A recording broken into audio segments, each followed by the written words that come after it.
Okay, your friend borrowed from another friend 5,000 pesos subject to 10% interest. Okay? On due date, he paid the 5,000 pesos. Do you think the interest was paid? Do you think the interest was paid? How did you know? How did you know? Okay. One, you have to observe the creditor. Observe the creditor. Why? Ginayan ng 5,000. You want the creditor. Tapos na. Okay, thanks for loaning the money. Okay. Is the interest paid? Is the interest paid? Why? Ha? Walang gulo eh. Diba? If you were the creditor and you were paid the principal and you made no objection whatsoever with respect to the interest, the presumption is even the interest is paid. Diba? Kuha? This becomes more clear with the second example. Tells you, receipt of a later installment of a debt without reservation as to prior installment shall likewise raise the presumption that such installments have been paid. Ano yung sabi niya? Who's renting out a room, a condo, an apartment near Lasal? Anybody renting out anything? How long is your lease contract? 1 year. Usually 1 year. Starting at, I would assume, first term, September last year. Okay? You rented the condo or the apartment or the room for 1 year. Okay? September last year. You paid the rental in January. You paid the rental in January. For the month of January, you paid the rent. Question. Has the rental for September, October, November, December been paid? Do you think the rental of September, October, November, December is paid? Why? What made you think so? Ha? Nagbayad ka na ng January. Kung hindi ka pa bayad doon sa September, October, November, December, sasabihin ng landlord sa inyo, uy, teka, nasan yung January, yung September, October, November, December? At binabayaran mo na January. Follow? Kuha? So, this is an inference. Okay? An inference of a fact given a set of facts. Hence, presumption, inference of a fact, not actually known but arising from it. Kung binayaran mo ang January, nang hindi umaalma ang landlord, ibig sabihin, no, bayad na yung December, mula September hanggang December. Same case, binayaran yung debt, nang hindi mo alam kung bayad ang interest, hindi naman pumalag si creditor, siguro bayad ang interest, hindi pumalag. Followed? Kuha? Now, please note, these are presumptions. Okay, this was referred to by you as presumptions. And there are two kinds. Okay? Those which are conclusive or cannot be contradicted, and those which are disputable or rebuttable. Okay? What is conclusive? I promise to pay 5,000 pesos. It is presumed that the sun will rise tomorrow. Diba? It is presumed that the sun will rise tomorrow. Why? Has it risen already? No, but it always rises to the next day. So it's conclusive. Kahit ano pang i-present, sisikat at sisikat ang araw bukas unless end of the world na. Kuha? The example here, it is presumed that everyone knows the law. Conclusive yan. Why? Remember the principle, ignorance of the law excuses no one. Right? So it's a conclusive presumption. Followed? Kuha? Oh. Disputable. Yan yung mga yes, at first glance, that's the presumption. But it can be disputed. You can contest. Okay? You can contest. This is the kind of presumption that this article refers to. All of these are actually disputable presumptions. Okay? So, maaring yun nga, it gives rise to the assumption that interest has been paid, but later on, if the creditor comes out with a lawsuit saying that you have failed to pay the interest, you have to prove that there was interest. Okay? What's another example of a disputable or rebuttable presumption? According to the Constitution, it states that every person shall be presumed innocent unless proven otherwise. Diba? There is a presumption on your part that you are innocent unless it can be proven that you committed a crime. Hence, the presumption of innocence is only disputable, not conclusive. Followed? Kuha? So that's presumption. 7A, subject to the laws, all rights acquired by virtue of an obligation are transmissible if there is no stipulation to the contrary. Okay? What does that mean? Okay. Sabi niyan, every right that you acquire by reason of a contract, you can transfer. Okay? Unless the law states otherwise or the stipulation states otherwise. What's an example? An example. Okay. There is an exhibition match between Ateneo and Nasar. It will happen next month. So, agawan ng ticket. Okay, agawan ng ticket. You are one of those lucky few who was able to get a ticket. Okay.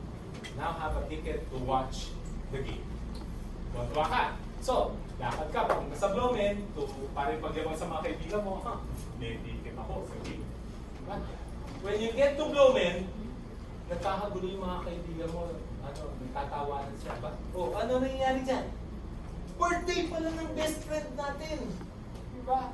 Nagpapaliw isa, papakainin daw tayong lahat. Oh, yung gift natin, ibigay na. Oh, binibigay yung gift. Kung sa ikaw walang gift. What do you do? What do you do? Next time. Ha? Next time na lang. Next time na lang. Nalilimutan. Ikaw na hindi mag-aabot. Nalilimutan. Oh, what will you do? Diba? Cash. Ticket. Diba? Can you give the ticket as a gift? Can you transfer the right to watch the game? Can you transfer? Yes, because 1178 says so. All rights acquired by obligations are transferable. But it can be transferred unless the law or the stipulation says otherwise. When does the law state a right cannot be transferred? I hereby enter into a contract to allow you to. I hereby transfer my rights to my wife to you. Aba, the law says, teka, exclusive yan right na yan. The right of the husband can only be enjoyed by the husband.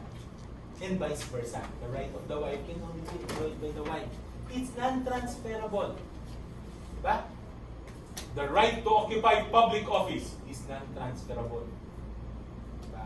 I am mayor. I will hereby transfer my rights as mayor to my son. We follow the rule of law. The law says it goes down to the vice mayor. So, non-transferable by law. Or by stipulation. Have you ever entered into a contract where your rights are non-transferable? Which contract have you entered into where your rights is non-transferable?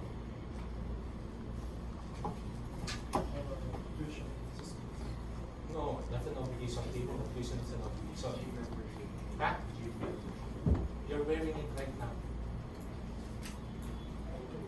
But the right to gain entry to De La Salle University is non-transferable. Pag pinagamit mo ang ID mo sa classmate mo, you are now liable for a major offense. Because it is specifically provided you cannot transfer this right. So, ha? Yan, stipulation. Followed? Oh. That's it. Nature effects. Once, twice. Once, nature effects. General provision, nature effects. Once, twice, thrice. So, again, study guide. These are the true or false questions. Please note, there are questions there that, okay, for example, number 3. Money being an artificial construct cannot be considered a fruit of an object. True, false. Why false? False. How can it be a fruit? It's an artificial creation. 3. Money being an artificial construct cannot be considered a fruit of an object. Why false? False. O true na? Ina-explain mo sa akin, hindi ko pala. Now, true, false. Number 3. True, false. Hello? O what? True, false. Yeah? False. O why false? Sabi na sir, true. Why false? Because it can be civil fruits. Diba? They can be civil fruits. Which is, it is not by nature a fruit, but by operation of law is considered a fruit. Rental, salaries, remember our example? Diba? Condominiums, apartment, rental, ang fruits. Followed? Number 6, in an obligation to do something, in case the debtor does not comply, the creditor can ask the court to compel the debtor to fulfill his obligation. True, false. True, false.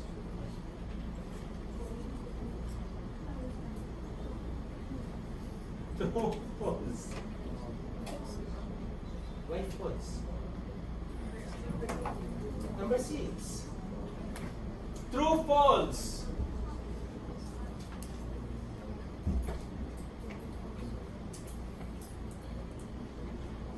True, false.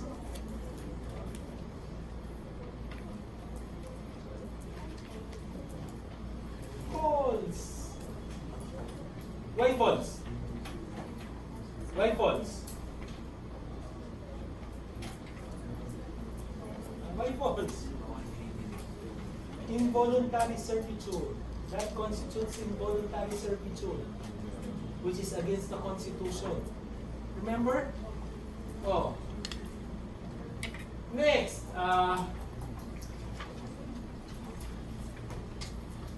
Something poorly done to the best of the ability of a debtor is not considered to be a breach of obligation.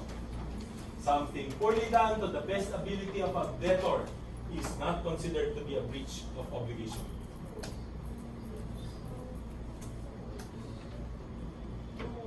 True. Why? It's made in good faith. He did it to the best of his ability. Hanggang doon lang talaga eh. Ngayon ang problema, doon sa creditor. Bakit siya kasi ang kinontrata mo? Diba? Something poorly done to the best of the ability of the debtor. Wala tayo magkagawa dyan. Diba? Kuha? Oh. A person who counts his money in public is considered to be negligent.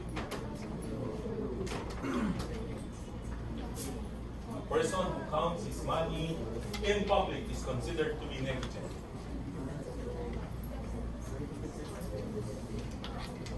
Why false? Not necessary. Therefore, it's false. You have to take into consideration the circumstances of time, place, and person. So, those are some of the questions. That is how they normally. Please note, as has been noted by my other classmates before, it's not breaking questions. No, actually, in law, it's more a question of English comprehension. You just have to understand what the problem, what the statement is trying to say. Diba? Do not commit the same mistake that a lot of people has because they will try to mislead you. Okay? Enumeration, definitions, that's all in the slides. Okay? Now you will encounter the first of the problem solving. And Jose promised to deliver a cell phone to Mario Honor before Wednesday next week. Later in the day, Mario saw Jose using a cell phone in vibrate mode to massage his shoulders. Mario complains, stating that Jose is not exercising proper diligence in his obligation to deliver him the cell phone. Is Mario correct in citing negligence?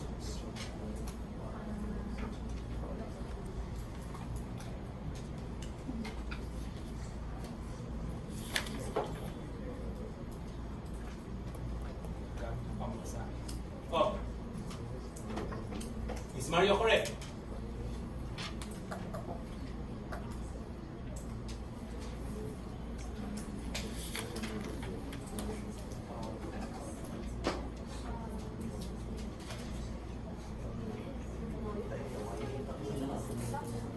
May justify kasi. Is Mario correct in citing the negligence of Jose? Why not? Why not?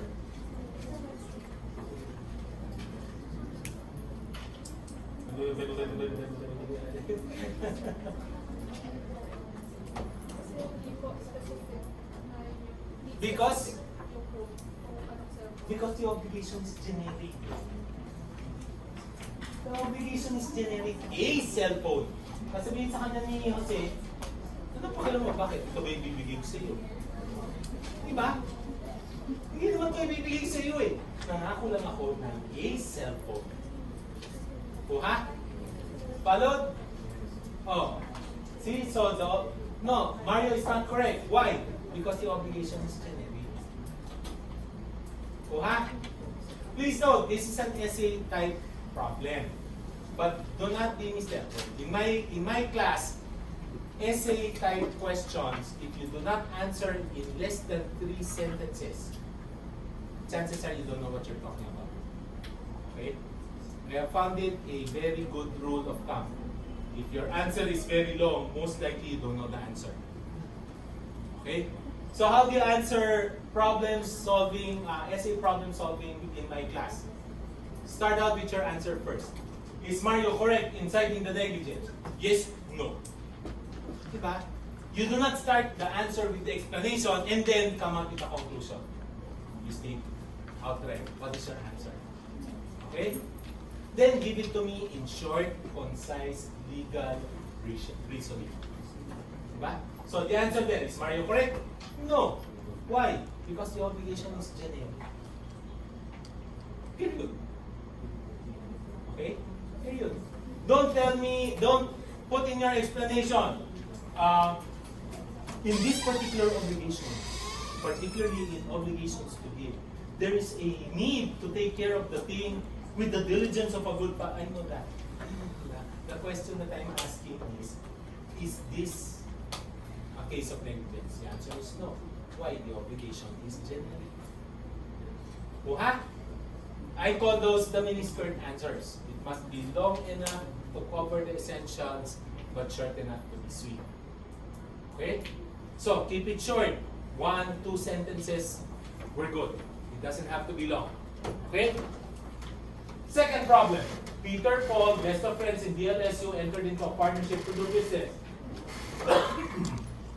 One of the provisions of the contract was that because of their close relationship, parties have full trust and confidence with each other and henceforth binds themselves not to sue each other relating to business for any reason, including but not limited to negligence, delay, or fraud.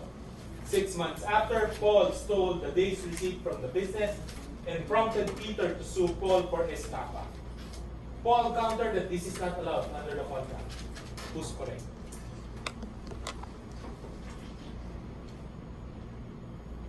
Who's correct? So is it Peter plus or in next to? Kasi bawal under the business na you can't justify the wrongdoings and say na it's only the contract.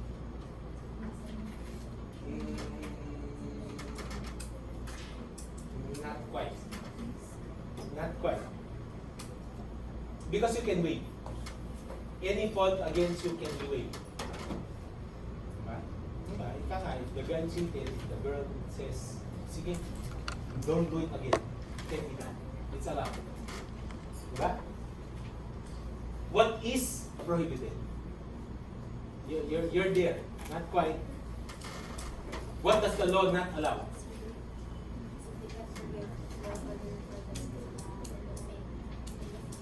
waiver of action for future fraud is not allowed.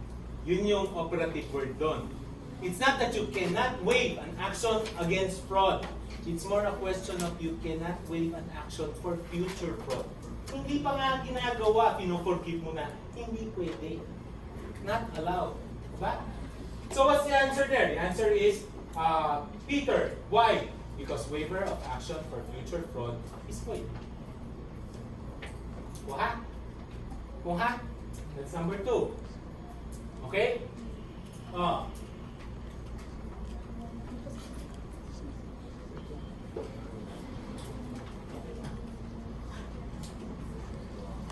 Leto. Mario promised to give Pedro a car on Pedro's graduation. Pedro was so grateful that because he always wanted to have Mario's car. However, a month before Pedro's graduation, a typhoon hit the entire city, was inundated with floods. Floods submerged Mario's car in 6 feet of water for 5 days, which totally destroyed the car. Because of this incident, Mario went to Pedro to tell Pedro he can no longer give the car to Pedro because it has already been lost. Pedro protested because he was looking forward to getting the car and sued Mario for breach of contract. Mario countered that the thing has been lost by fortuitous event and as such he cannot be made liable. Okay? Facts of the case. A. Can Mario validly claim that his car has been lost by fortuitous event? Can he validly claim? Why? Justify.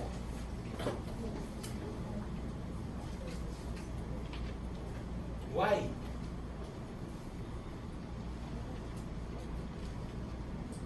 Typhoon and floodings are natural events which cannot be foreseen or foreseen is inevitable.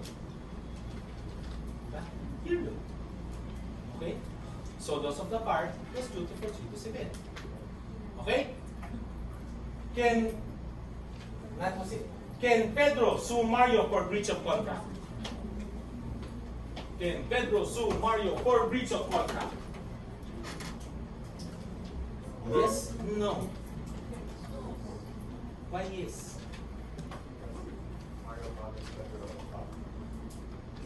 Because the obligation is generated.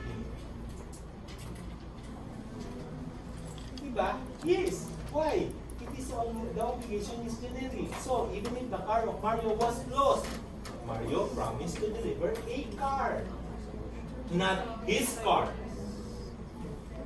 Followed? Oh.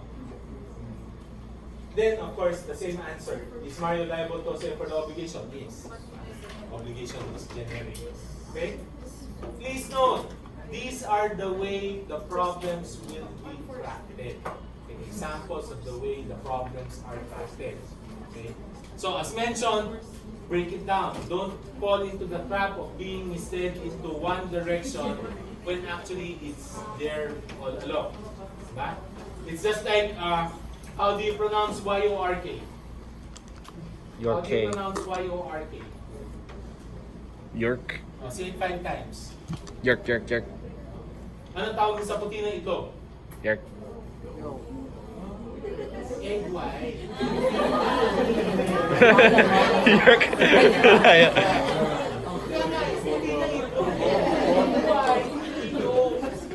See, if you notice, that's how it did it. The problem is, it gives you innocuously a car.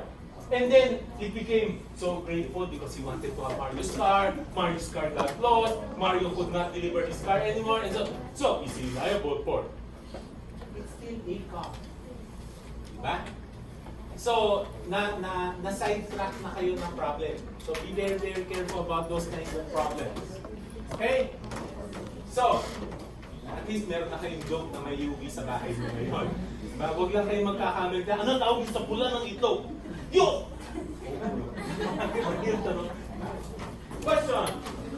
Nature effects, obligation, general principles. General principles, nature effects. Once, twice. So, okay? So we therefore go to the next paragraph.